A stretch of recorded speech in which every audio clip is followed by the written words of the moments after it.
Move on now to Bruce Fein, who's an American lawyer who specializes in constitutional and international law.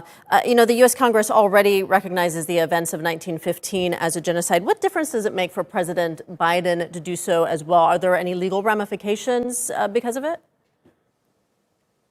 No, it has no legal significance. It's a political statement. And in some sense, it's a confession by Mr. Biden, by the Congress, by the Armenians. They have no legal case to make. The Genocide Convention, which entered into force in 1951, 70 years ago, in Article 9 stipulates that any dispute arising under the convention as to whether there was a genocide or not shall be taken to the International Court of Justice in The Hague. Now, there has been 70 years of opportunity for Armenia to take their allegations to the International Court of Justice for an adjudication by an organization that's not politicized. They don't get political donations or things like that. 70 years of silence on the Armenian side. Because they don't have a legal case, they have resorted to political donations and political power to get political statements. I have no doubt that Mr. Biden has not really undertaken any serious investigation. One, of what the Genocide Convention means. What are the elements of genocide? What transpired in 1915? Has he read the European Court of Human Rights decision in the Paranet case in 2015 stating there's never been an adjudication of an Armenian genocide? Stating that historical events like these in 1915 don't lend themselves to affirmative conclusions one way or the other? I believe it would have been far more sensible for Mr. Biden to have urged Armenia, use your right under Article 9. The International Court of Justice has been waiting for 70 years. He could even state that he would try to submit what's called a friend of the court brief if he thinks that there was a genocide. But we know politicians are motivated with political motives. They are not motivated to find out historical facts. And this is unfortunately a continuing politicization of the issue that will drive this matter further away from a resolution, because it doesn't insist. If Armenia insists making the allegation, which is a serious one, a crime of genocide is called the crime of crimes, why aren't you bringing it to the International Court of Justice? 70 years is a long enough time for you to make your case. And the other thing, as Justin McCarthy pointed out, why are you keeping your archives closed? If you have a case, you assume that your archives would be evidence you'd want to submit, but you're keeping them closed. So it's really, as pure it is, a political statement. And think also of the rather hypocrisy of Mr. Biden when he says, on the one hand, there's a genocide. On the other hand, Armenia and Turkey ought to get together and work this out. But he's already decided the case before they even get together.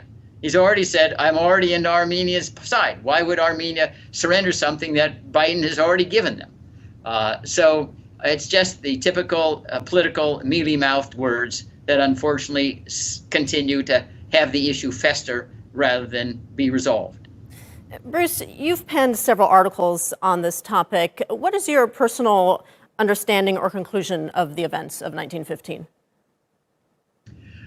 First, I think that you cannot really properly apply the elements of genocide that are set forth in the Genocide Convention to actions that occurred prior to the coining of the phrase.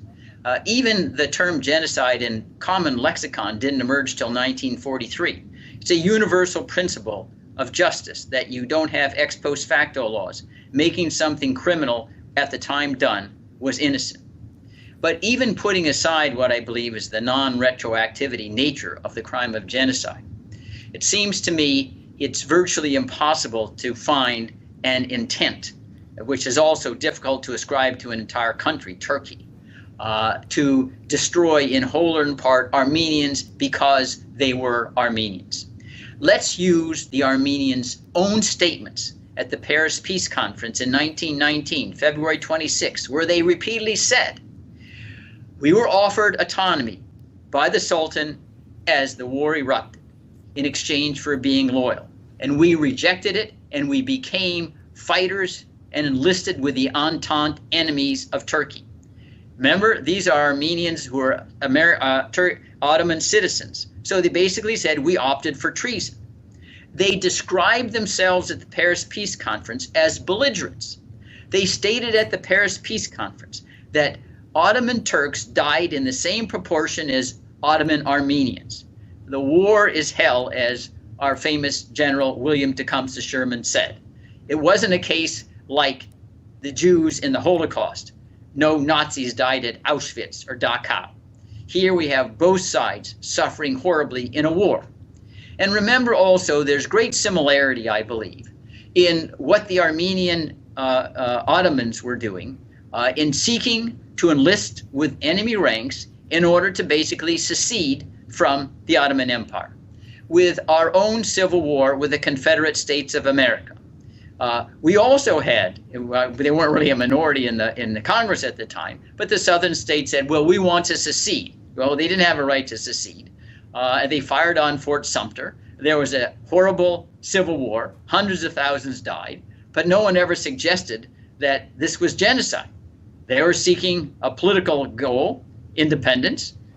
We were arguing in the Union side, it wasn't legal. War was fought and the South lost. But if anything, the Southerners were immediately charged with treason. The Union wasn't charged with genocide.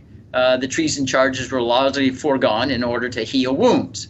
But the Ottoman Armenians basically were seeking the same secession that our Confederate states were from the Ottomans, simply indirectly by enlisting with the Entente powers as enemy belligerents and believing that after the war concluded they would be given independence.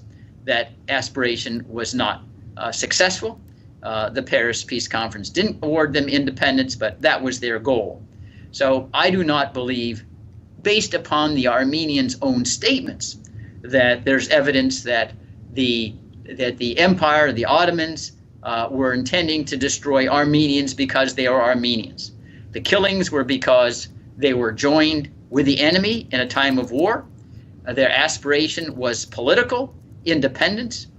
And when the Genocide Convention was drafted, to destroy a group because of political viewpoint was considered as a prohibited category and rejected decisively, which means that for whatever reasons, and I'm not saying that there may not be other violations of law, killings for political purposes like seeking independence are clearly not genocide.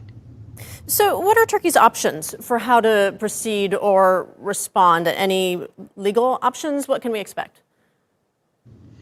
Well, I think there's a possibility that Turkey, without waiting for Armenia, could itself approach the International Court of Justice under Article 9 in saying that we are being injured by these false allegations of genocide. We want what the lawyers call a declaratory judgment that there wasn't.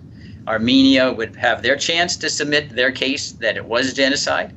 Turkey would have its chance to submit the evidence they say is exculpatory. But at least we would have a judicial resolution of the issue and take it out of politics. It's just a fact of life at present. The Armenians are far more skilled and adept at certainly maneuvering within the American political system to get politicians on their side through donations or otherwise. And if you remain in a political atmosphere as opposed to an impartial tribunal, Turkey's chances are very low. Now that can be remedied. I'm working with a group in the United States, the Turkish Anti-Defamation Alliance, to try to establish an education program about what is the law of genocide, what are the Armenian allegations, so that we're able to present a case that's systematic, undercutting the arguments that I think are very, very anemic, suggesting that the Armenians were slaughtered because they were Armenians, and ignoring the fact that they were enemy belligerents seeking political independence, who died in no greater numbers than Ottoman Turks did, among other pieces of evidence. And I say the reason why there ought to be some confidence in going to the court is that the closest tribunal that has ever addressed the issue, the European Court of Human Rights in 2015, stated that there's never been a proven Armenian genocide, and that it's a historical issue that does not lend itself to conclusive answers. And that's what I would urge consideration. It's been in the political realm too long. The Genocide Convention specifically contemplated that these kinds of issues of genocide would be resolved by the International Court of Justice, not in the corridors of power where ulterior motives are always at work. All right, Bruce Fein in Washington, D.C.